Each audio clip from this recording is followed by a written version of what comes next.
Have you ever stood in front of someone who smiled at you, but behind their eyes there was something cold, calculated, almost hollow?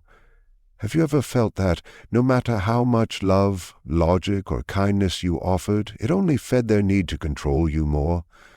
What if I told you that there is one sentence, just one, that can make such a person fear you, not because of your anger, but because of your clarity? Narcissism, in its pathological form, is not merely arrogance or vanity. It is a profound psychological defense system constructed to protect a deeply fragile and undeveloped sense of self. The person afflicted with narcissistic traits, especially those that rise to the level of a disorder, is not inflated with genuine self-love, but is often hollowed by a chronic sense of inadequacy, worthlessness, or even emotional trauma buried in early development. The grandiose false self, the identity they project to the world, is not a casual mask they wear. It is the very substitute for a core self that never fully formed. To understand the gravity of this fear, the collapse of the false self, we must journey into the origins of narcissistic identity. In early developmental psychology, the formation of a stable self requires attuned mirroring by caregivers. The child looks into the eyes of the parent and, ideally, sees a reflection of their feelings being understood, validated, and held.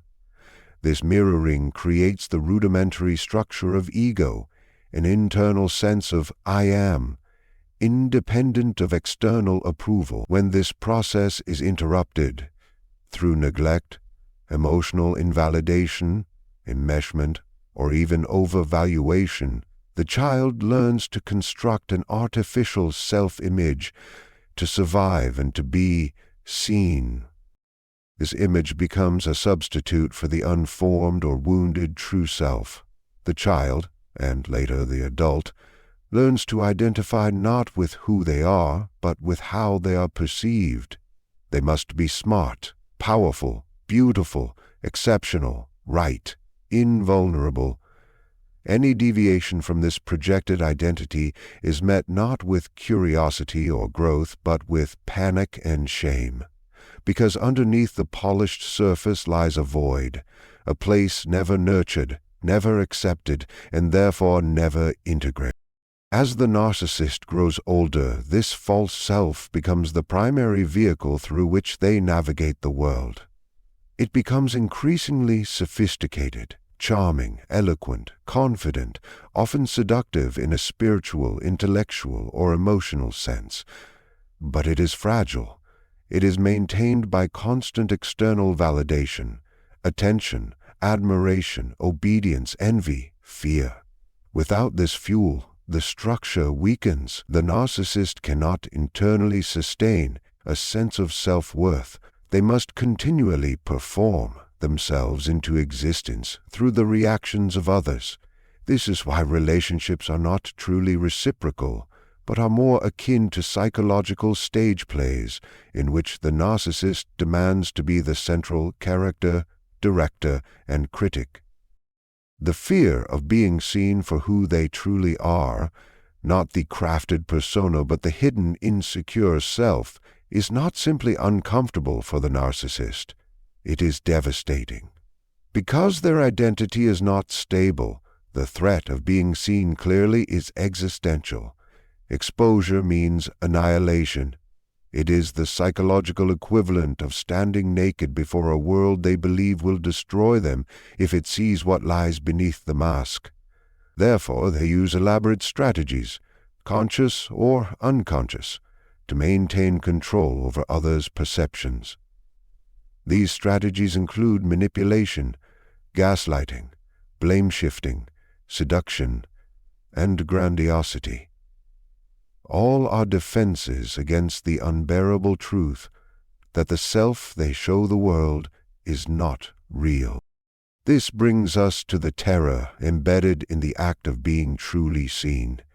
When someone recognizes the narcissist's behavior as a pattern, when they no longer take it personally, when they step out of the emotional entanglement, It is a massive rupture in the narcissist's reality.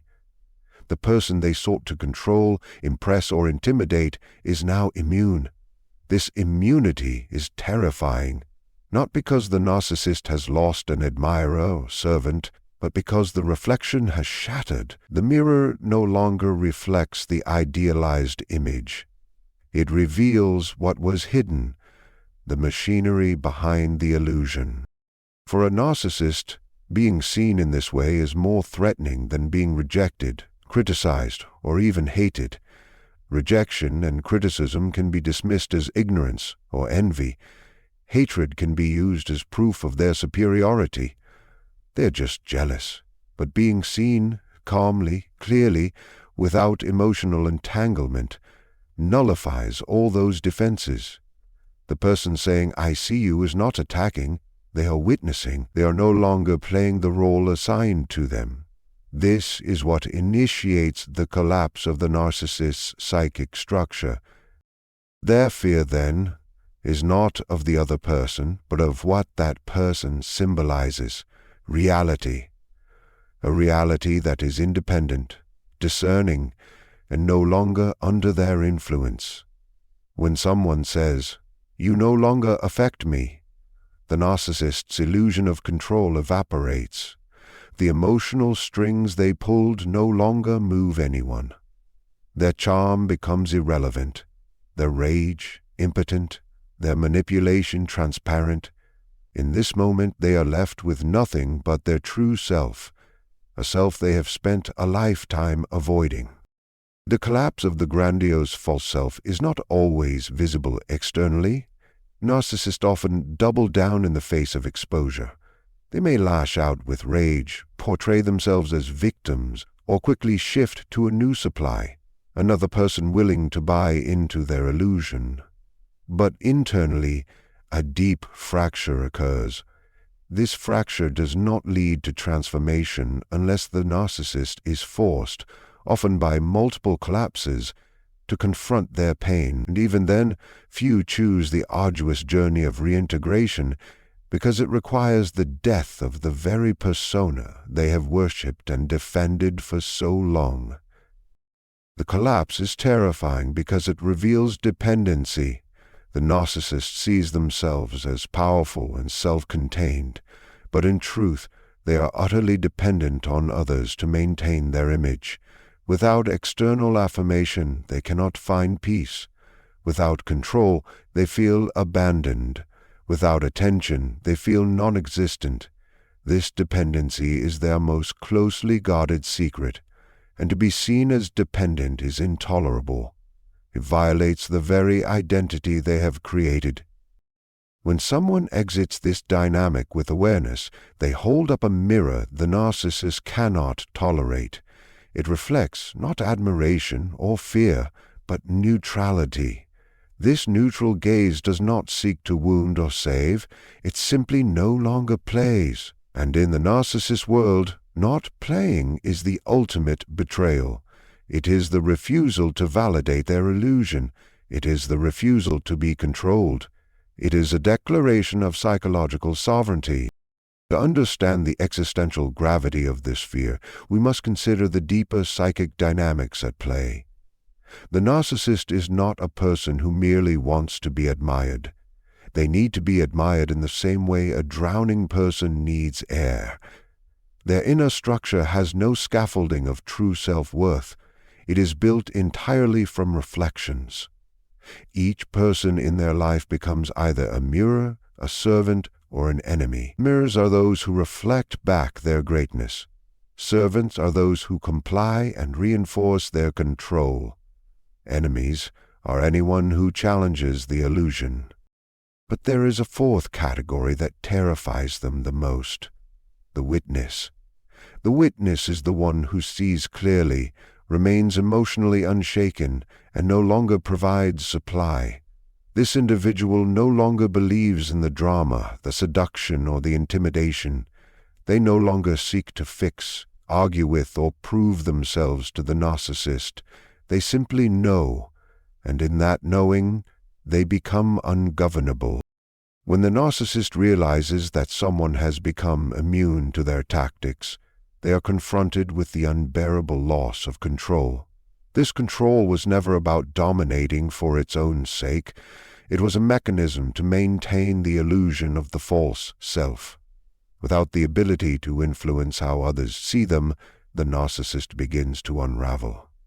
Every manipulation was a desperate attempt to protect their hidden shame, the foundational wound that whispers, "You are nothing without your image."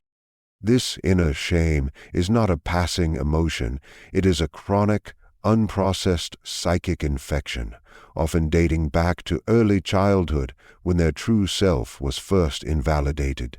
If a child learns that they are only loved for what they do, how they look, perform, or please, they internalize the belief that who they are, in their raw and honest form, is not enough.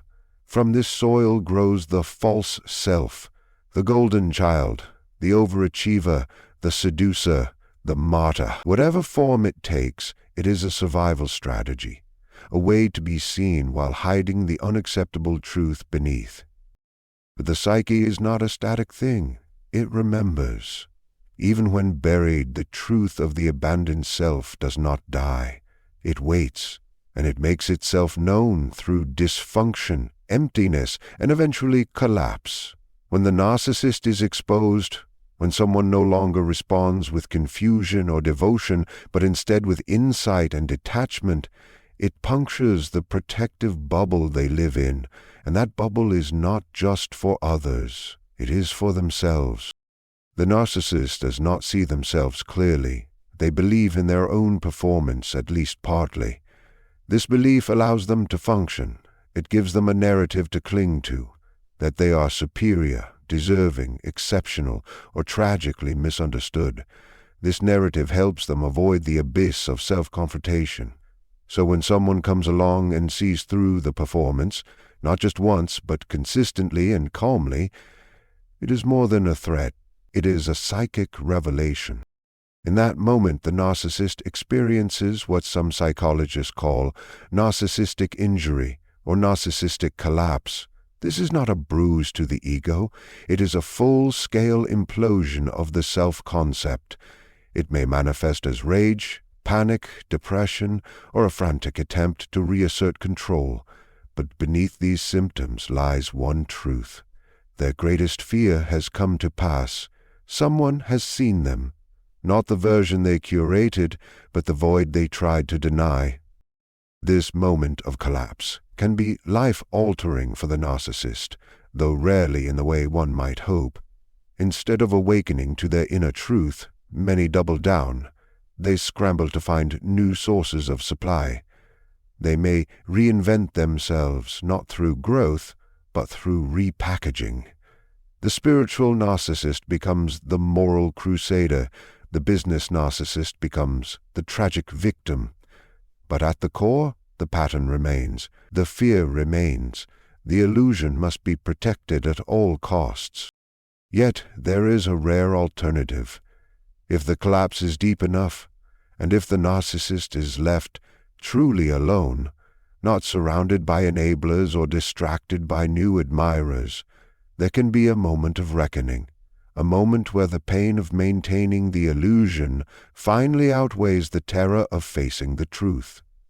This is where healing can begin, but only if the narcissist surrenders, not to others, but to themselves, to their inner child, to the grief they've buried for decades, to the reality that they were never enough, because they were never allowed to be.